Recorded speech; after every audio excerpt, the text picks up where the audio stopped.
En este podcast hablamos de lo que nos pasa a los de recursos humanos, sin filtros, en pantuflas y con una taza de café.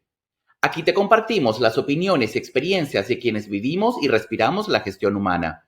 Si algo te funciona, ponlo en práctica y si no, ríete con nosotros, porque en este podcast nos tomamos el trabajo muy en serio, pero no tanto como para ponernos pantalones.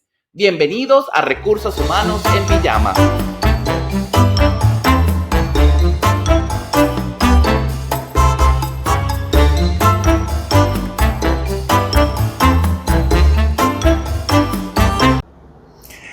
Hoy, en Recursos Humanos en Pijama,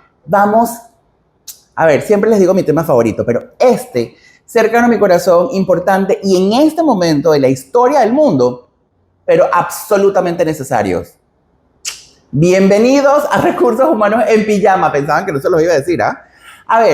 Vamos a hablar el día de hoy sobre discriminación laboral. Y yo sé que probablemente muchos dirán, ay, qué exagerado, es que esto es demasiado, o bueno, no, es que yo prefiero y lo que yo prefiero está bien. No, vamos a ver algunas estadísticas que nos dicen cosas importantes sobre la discriminación laboral. Según el INEC, que es el Instituto Nacional de Estadísticas y Censo de Panamá, el 11% de la población panameña vive con algún tipo de discapacidad. Sin embargo, la representatividad de ese segmento es absolutamente o casi nula. ¿Eso qué quiere decir? Que probablemente no estamos promoviendo que personas con discapacidad puedan participar del mundo laboral. Pero vámonos ahora por algo aún peor. Vámonos con, ¿qué dice? Algunos estudios regionales muestran que los profesionales mayores de 45 años pueden tardar el doble del tiempo en encontrar un trabajo que personas que tienen menos edad. Y de hecho, y conversaba hace un poco, decía, no saben cuántas veces me preguntan la edad de los candidatos y es absolutamente impresionante. Pero yo no soy el experto en esto.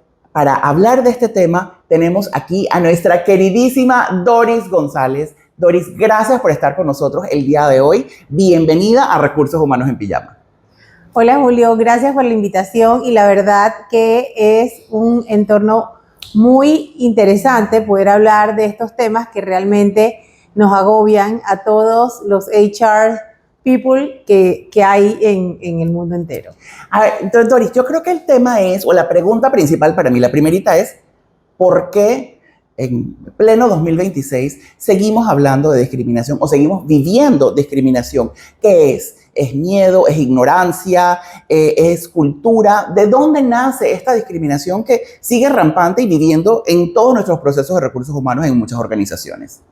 Mira, yo pienso que pueden haber diferentes factores, pero creo que uno de los principales factores es el tema de que tenemos que ser productivos desde el día 1. Okay. Entonces, eso ha llevado inclusive a los gerentes de recursos humanos a procurar de que si alguna persona te pide un candidato, asegurarse de que pueda hacer que funcione. Entonces, porque bajo esa premisa el tema sería es que no puedes tener 45 años porque entonces te faltará aprender la tecnología. Y eso es algo que yo estoy asumiendo.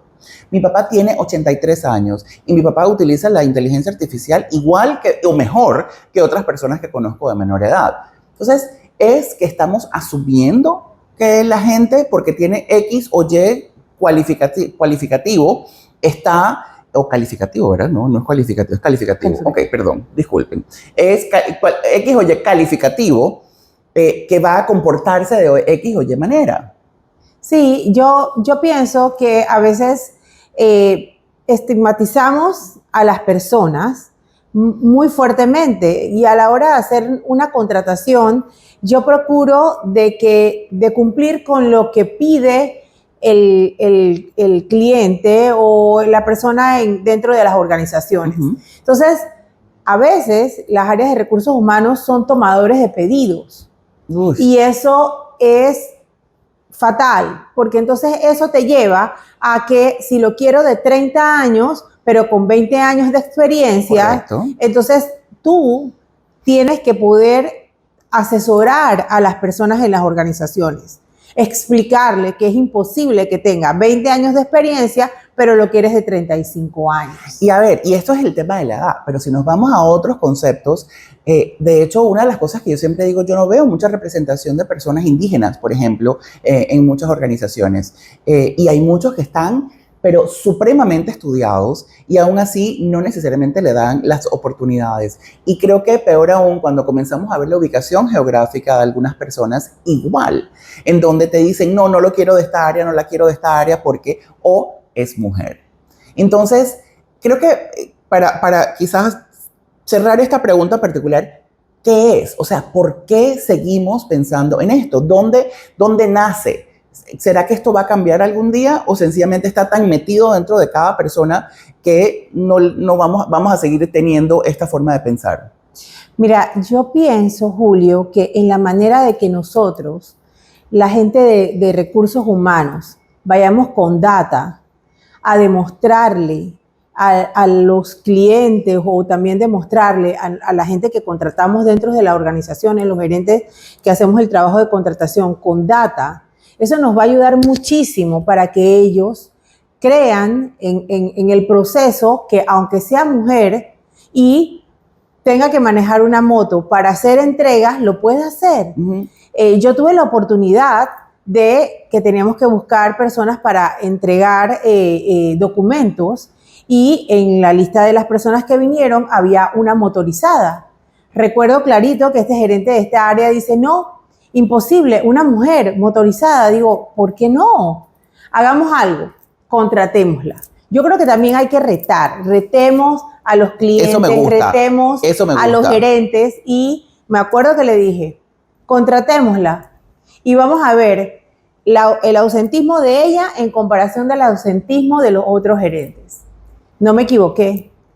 Madre soltera, necesidad muy fuerte de poder tener un trabajo.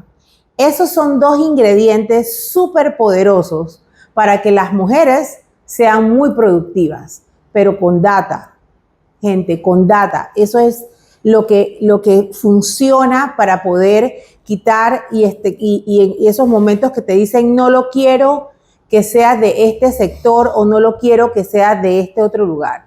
Tener data es súper poderoso. Y fíjate que me llevo cosas interesantes de lo que acabas de decir. Creo que lo primero es que hay que retar y no quedarse con lo que me están pidiendo. Y creo que un ejemplo muy importante de eso es que, de hecho, tuve una experiencia hace poco en donde un cliente me dice, oye, Julio, es que esta persona no quiero que sea mayor de esta edad. Y yo, ok, ese es el problema tuyo. Yo te voy a pasarte a todas las personas que cumplen con el perfil. Y si tú no quieres a la persona que tiene esa edad, tú me avisas, pero me dices no lo quiero, pero tú eres el que vas a discriminar, no yo. Y creo que de alguna manera, en vez de, primero yo estoy salvaguardando también mi propia ética y mi propia moral de saber que yo tengo una edad avanzada. Entonces, yo ¿con qué cara voy a discriminar a una persona que hasta es menor que yo?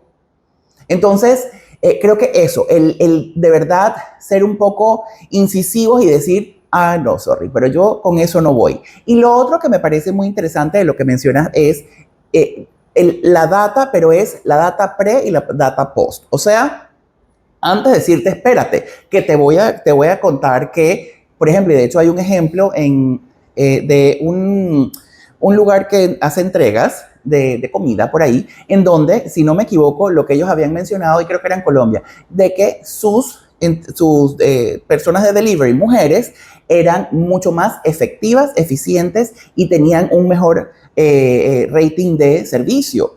Entonces, cuando comienzas a traer ese tipo de información, ayuda. Luego de eso, si no la tienes, la sacas. Como bien lo dijiste, es déjame medir y vamos a probar. Creo que retar a tu liderazgo para que realmente haga caso, sin duda, o por lo menos lo intente, te ayuda a ti como profesional de recursos humanos vamos a bajarle 2 rayitas y 2, ayuda a educar a la gente que tienes ahí. Ahora, hablemos de las personas con discapacidad. Yo creo que eso para mí, tengo que decir que eso es un cuco, porque a veces no sé cómo manejar personas con discapacidad de mi empresa. Y si yo no sé, ¿cómo va a saber el que no trabaja ni siquiera en recursos humanos? ¿Qué experiencias has tenido tú en contratar y tener en tus equipos a personas con discapacidad y qué tenemos que estar nosotros pendientes para hacerlo bien? Mira, una de las cosas que es súper importante, y no sé si te acuerdas que hubo un momento en que el Ministerio de Trabajo dijo que teníamos que tener el 2% de personas con discapacidad. Entonces todos los gerentes de recursos humanos corrieron a ver y el ministerio abrió un programa donde habían hojas de vida en una base de datos y todo lo demás. Creo que lo primero que hay que hacer es trabajar a lo interno para educar, para concientizar a los gerentes, supervisores en las organizaciones para que eso pase. Yo creo que es muy importante el evangelizarlos y entender las capacidades que tienen las personas. Yo tuve la oportunidad de poder en una área entera tener a gente con discapacidad, eran sordos mudos, y aunque no lo creas, eran unas personas súper productivas en el trabajo que ellos hacían. Con data también, la data de antes de errores, después de errores, y eso es muy poderoso. Entonces, pero lo más importante es capacitar a los líderes en la organización antes de empezar con un programa de esto. Porque lo primero que ellos te van a decir, no, yo te voy a traer una persona que es sorda, muda, dice, no, porque no puede funcionar. Espérate, vamos a capacitarnos, vamos a saber cómo trabajar con ellos, cómo poder y desarrollar esas competencias que esos líderes no tienen.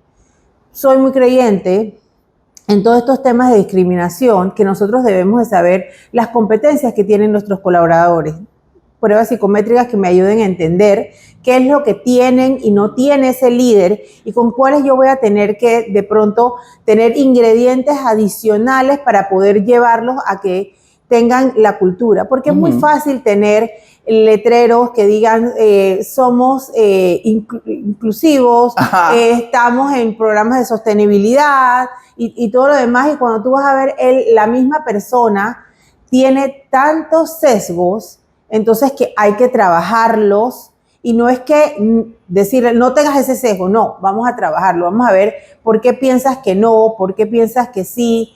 Un coaching adecuado puede ayudarlos para que se pueda dar y puedan ellos tener esa apertura de tener una persona con discapacidad y hacerle acompañamiento, porque no es que te contrato a la persona y ya me olvidé de ti y no te doy ese seguimiento, sino cómo vas, mira, estoy teniendo estos problemas con esta persona, bueno, vamos a trabajarlo. Entonces, no es hacer una contratación y dejarlo allí como que ya cerré esta plaza y se acabó y ya cumplí el 2%, o lo que muchas organizaciones tienen a nivel regional. Las organizaciones regionales tienen un indicador que tienes que cumplir. Entonces yo voy cumpliendo el indicador y voy contratando, y si me lo quieren cambiar, bueno, te lo cambio y para cumplir un indicador. Entonces la gente de HR tiene que tener esa claridad de hacer un acompañamiento. Te va a tomar un poco más de tiempo para poder acompañarlos, pero hay que hacerlo para poder realmente de que se vayan a dar estas oportunidades dentro de las organizaciones. Y fíjate que has dado en el clavo en algo. Contratar a una persona con discapacidad probablemente te da más trabajo. Entonces, ahora no sé si el problema es pereza, ay no, qué pereza, contratar a una persona con esta discapacidad me va a tomar más trabajo buscar la forma de adecuarlo. Ahora, ¿cuál es el beneficio de tener una persona con discapacidad? O ¿cuál es el potencial beneficio? Porque no todos los casos son iguales, pero ¿cuál es el potencial beneficio? Mira, yo pienso que la resiliencia es un gran beneficio. Los líderes, realmente líderes en organizaciones, deben de ser personas resilientes. Entonces, trabajar con personas, de darle la oportunidad a alguien con una discapacidad, estás también dejando legados. Claro. Y dejando un propósito compartido con esas personas cuando tú les das las oportunidades, porque ellos realmente tienen mucho que aportar. Tienen mucho que aportar, y cuando los vas conociendo te das cuenta de que esas personas valoran mucho el trabajo, a veces que las otras que tienes con mucho tiempo de estar ahí, porque le estás abriendo la puerta. Entonces, ese legado que tú dejas es súper poderoso a esas personas con discapacidad. Fíjate que a mí, y recuerdo esta experiencia muy claramente, porque fue una de las que me abrió los ojos al a las personas con discapacidad y cómo podían trabajar. Primero, justamente cuando mencionas que había un requerimiento de cuota casi que de tener personas con discapacidad, con lo que nos encontramos todas las empresas era que no había suficientes personas con discapacidad que tuviesen los entrenamientos o las capacidades para poder trabajar en diferentes trabajos. Entonces era muy limitado. Y ahí nos dimos cuenta que el tema de discapacidad tiene una ramificación social muy importante, que es cuando una familia tiene una persona, un hijo o una hija con discapacidad, ¿qué hacen? Les sobreprotegen, no les permiten ir a las escuelas o les dejan nada más muy limitadamente y los tienen como si fueran unos adornos en la casa porque pobrecito no puede y realmente sí pueden. O sea, eso es lo primero y creo que, a ver, eso, nos alejamos del tema de específico laboral, pero eso fue un hallazgo muy importante. Y segundo, trabajaba yo en aquel entonces en la industria de call centers y recuerdo que a través de una fundación de personas con discapacidad visual, específicamente ciegos, porque eran todos ciegos, nos contratamos a personas ciegas. No todos eran ciegos completamente, pero tenían algún grado de ceguera o alguna discapacidad visual. Y fue tan impresionante el saber que nos tomaba tan poco a nosotros como empresa realmente apoyarlos para que puedan ser productivos. ¿Y por qué? Porque literal era un programa, lo bajabas en la computadora, se lo ponías a ellos, se ponían sus audífonos y eran felices y no tenían que joder a nadie. O sea, no era nada complejo, pero uno también se complica y piensa, es que, tengo mucho trabajo que hacer para poder traer una persona con discapacidad y no necesariamente es así. Ahora, tenemos que irnos a un corte comercial, no sé si hay un comercial, pero por lo menos un corte. Pero regresamos en un momentito, regresamos de nuevo con Doris González y vamos a hablar específicamente sobre la discriminación laboral y me encantaría que en lo que estamos conversando, deja aquí abajo tus comentarios o tus preguntas para saber qué o qué situación te pasó a ti o estás viviendo tú en tu organización con respecto a la discriminación laboral. Ya regresamos.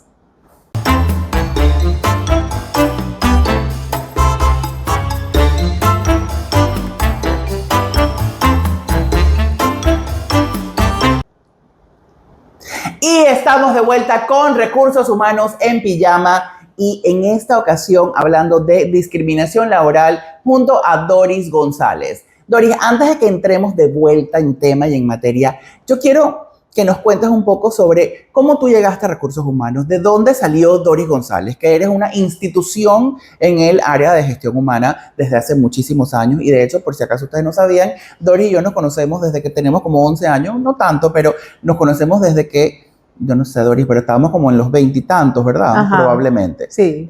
Pero yo soy menor. Entonces, Doris, Doris, cuéntanos cómo llegaste a Recursos Humanos, cómo ha sido esa carrera tuya y qué es lo que, cómo llegó ahí.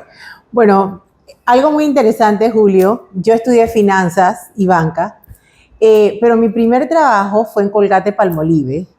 Y bueno, se me va a caer la cédula, ¿viste? Porque lo primero que hice era porque era el departamento de personal. De personal, claro. Y mi mentora, Juanita Dechen. Mira. Juanita Dechen. Y ella fue la que yo entré siendo la secretaria del área de personal. Y una de las primeras cosas que me tocó, aunque no lo creas, no había en ese tiempo relojes de marcar ni todas estas. Así que me tocaba tomar las tarjetitas. La asistencia y que clac, clac, clac, clac. Para ver si habían horas extras y calcularlas. Dios. Y todo lo mismo. Doris, eso no es cédula, o sea, se te cayó como se te cayó como un taparrabo, una cosa. Nada más para aclarar, ajá, yo empecé a trabajar cuando tenía 17 años, okay, nada más. Muy bien, dale, vamos a creerte. Para que veas. Y realmente esa fue mi primera oportunidad. Entonces ya yo estudié contabilidad y después entré a finanzas. Entonces era lo que me tocaba hacer, aparte de hacer el trabajo de cartas de trabajo y todas estas otras cosas. Así que fue allí donde empezó mi vida en el mundo de recursos humanos. Y la verdad es que me tocaba ver a Juanita Dechen con todos los retos que ella tenía. Y siempre dije, yo quiero ser futuramente la señora Juanita Deche. Me encanta, y me encanta porque de verdad, y yo creo que especialmente en nuestro entorno han habido personas que han sido muy icónicas en cada época o en cada periodo de la vida, y Juanita realmente, yo la recuerdo perfectamente bien también. Sí. Entonces, ahí empezó mi vida en el mundo de recursos humanos. Empecé siempre por la parte de números, porque estudiaba finanzas, y por ahí fue caminando toda mi vida dentro del mundo de recursos humanos, hasta ahora llegar. Creo que son diferentes épocas, son diferentes tiempos, y la verdad que ha sido muy interesante acompañar procesos de transformación organizacional, trabajar temas de cultura, que es algo que yo siempre he dicho que la cultura es como la fe. Exacto, sí, no se ve, pero tiene que estar ahí. Pero tiene que estar ahí, y tú puedes sentir si hay fe o no hay fe, igualmente. Sí, si hay cultura o no hay cultura. Si hay cultura o no hay cultura, porque puedes tener muchos certificados pegados por todos lados, y realmente eso que está ahí escrito no es lo que está pasando. No es lo que está. Ahora, Doris, ¿qué es lo más difícil que has tenido que hacer en tu carrera? Mira, yo siempre he dicho que el proceso que menos me gusta es el proceso de desvinculación de colaboradores. Pero cuando tuve la oportunidad de implementar lo que es el Employee Experience y el Employee Journey, y se incluye el tema de desvinculación, fui la persona más feliz. Okay. Porque se mide. Sí, entonces, claro. Creo que de todos los procesos que he llevado, el desvincular, pero ahora que se mide, uno tiene que asegurarse de que la persona se sienta bien hasta el último día que está en la organización y después de haberse ido, ¿no? Entonces, eso era uno de los procesos que para mí eran como muy, muy duros, y al ahora poder implementar esos procesos de offboarding tan poderosos, te van ayudando más. Te van ayudando y te hace sentir una mejor persona, porque en recursos humanos es así, o sea, tú no quisieras vivir esos procesos, pero hay veces que se tienen que llevar, y tú tienes que hacer sentir bien a la persona hasta el último momento o hasta después de irse de la organización. Pregunta difícil. Algo que tú dices, no, pues, o que te arrepientes, o que tú dices, me gustaría volver en el tiempo y volverlo a hacer para hacerlo mejor. Algunas contrataciones. Ok. Algunas contrataciones. Pienso que hay personas que me han tocado contratarlas y no se iban a adaptar correctamente a la cultura de una organización. Okay. Entonces, tú puedes tener pruebas psicométricas muy buenas, pero tú tienes que tener ese olfato de si esa persona va a hacer clic en la organización. Claro. Entonces, esa parte es un poco compleja, y hay veces que uno como líder tiene que aprender a decirle a líderes en la organización, esa persona no es. Aunque tenga todos los estudios habidos por haber, todas las maestrías y todo lo demás, tú puedes haber sido muy bueno en una organización y no exactamente vas a ser bueno en otra organización. Entonces tienes que tener ese sensing de saber si ese lugar es el estratégico para esa persona. Porque es que no es nada más, a ver, y yo sé que cuando buscamos personas lo que queremos es que tengan los conocimientos, habilidades y destrezas que se necesitan, pero hay justo lo que dices, ese pedacito que es, ¿cómo me aseguro de que esta persona encaje en este ambiente de trabajo? Ahora, quiero quedarme contigo y preguntarte, ¿alguna vez has sentido que has sido discriminado? Sí, lo experimenté muy bien.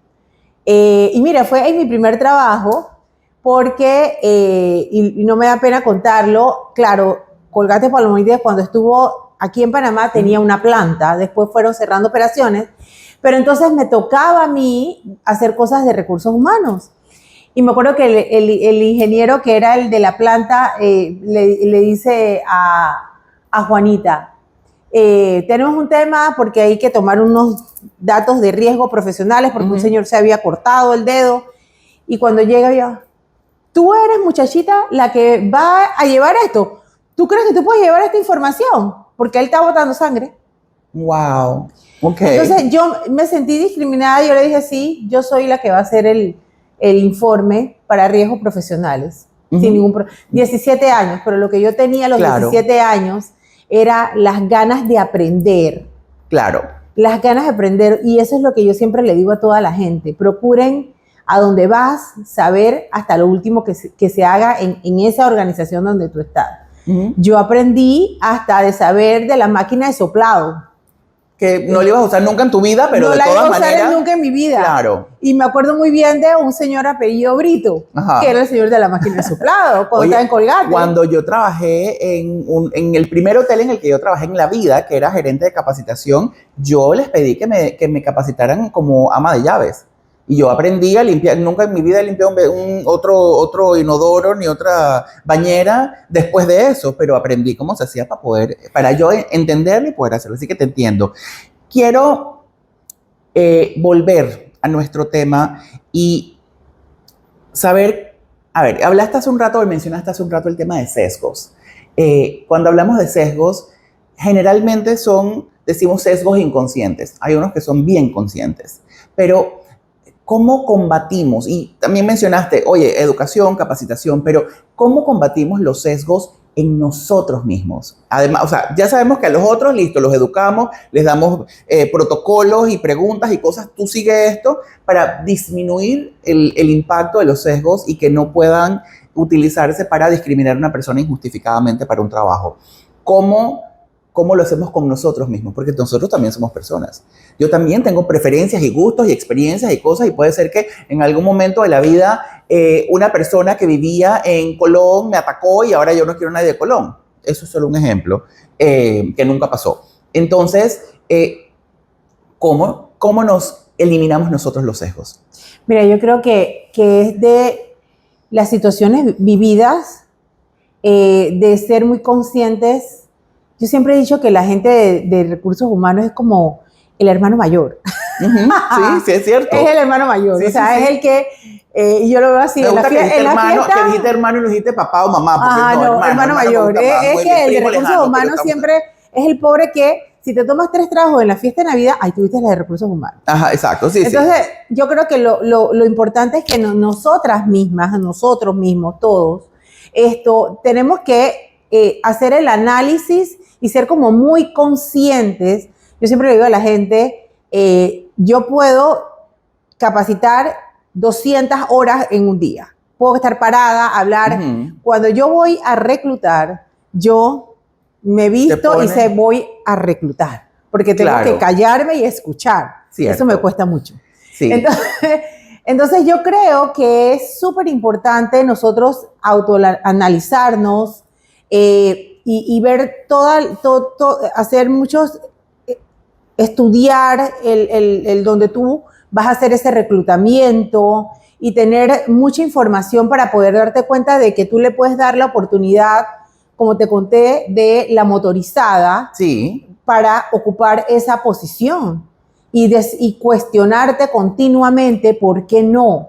¿Por qué no? Ese subconsciente de la gente de HR tiene que estar muy latente de por qué no dar oportunidades a una persona. Bueno, ahora hemos empezado con el tema de pasantías y ahora también hay que hacerlo y todo lo demás, pero ¿por qué no darle la oportunidad a esas personas que o no tienen la edad o vienen de algún lugar en especial?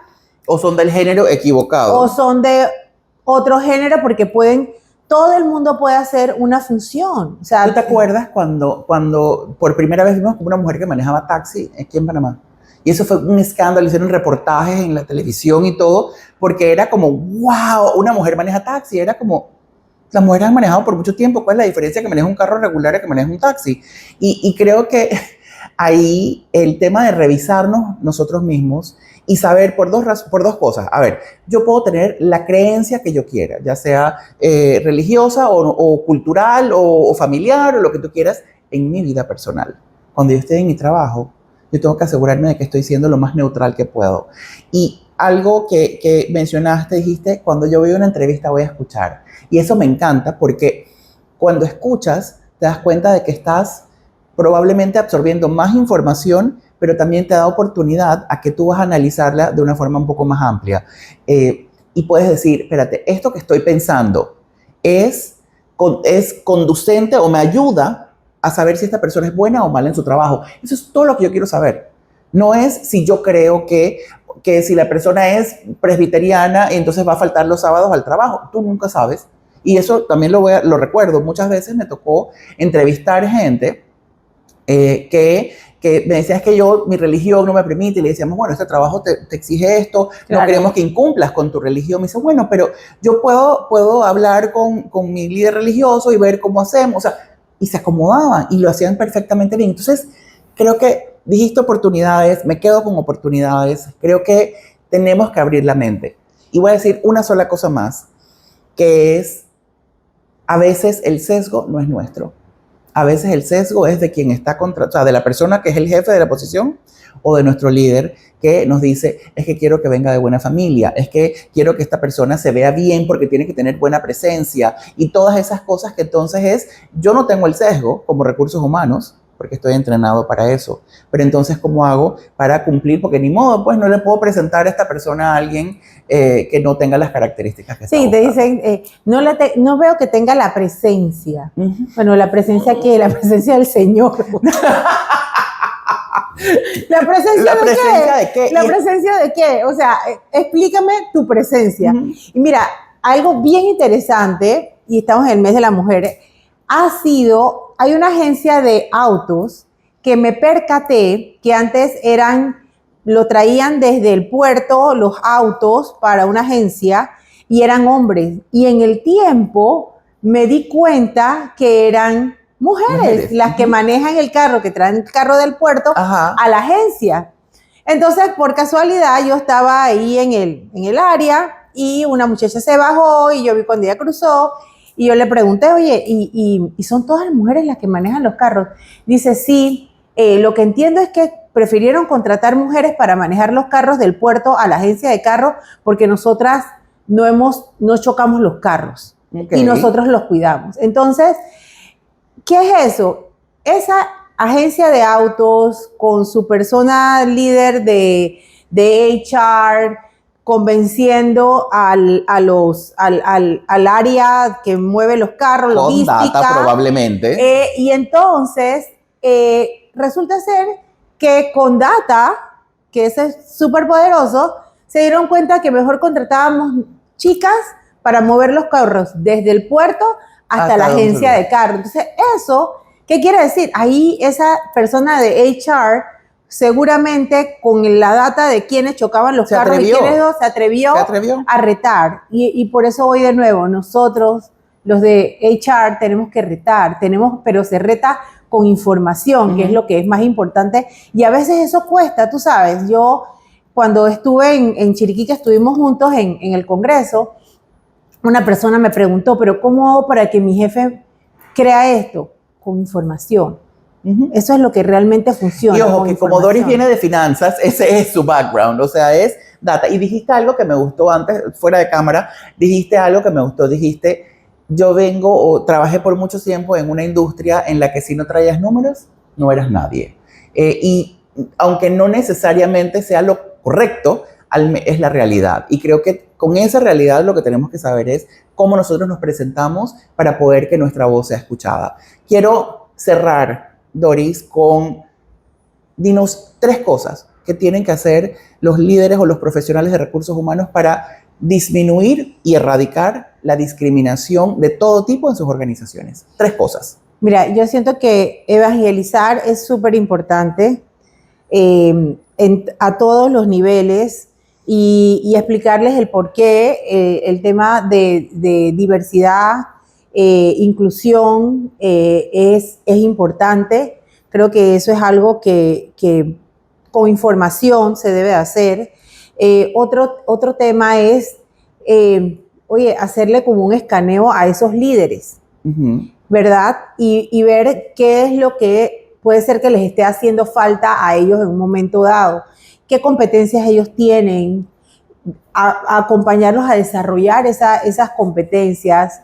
Y también algo que es muy importante, preguntarles y cuestionarlos a ellos de una manera positiva de por qué no, desafiar el status quo, desafiarlo. Yo soy muy creyente de cuéntame por qué piensas que no pueden funcionarte. Entonces, cuando tú empiezas a hacer esas preguntas poderosas a esos líderes, llegas a desarmarlos. Claro. Entonces empiezan a abrirte esas puertas, pero es desafiar el status quo, es algo que es tan importante y también desarrollar, capacitarlos, o sea, esa parte también se ve cuando tú haces algunas pruebas psicométricas, te das cuenta y acompañarlos con los temores, porque a veces, Julio, tienen tantos temores de equivocarse. De equivocarse, claro. Entonces eso los lleva a que no puedo contratar a una persona con discapacidad, no puedo contratar mujeres porque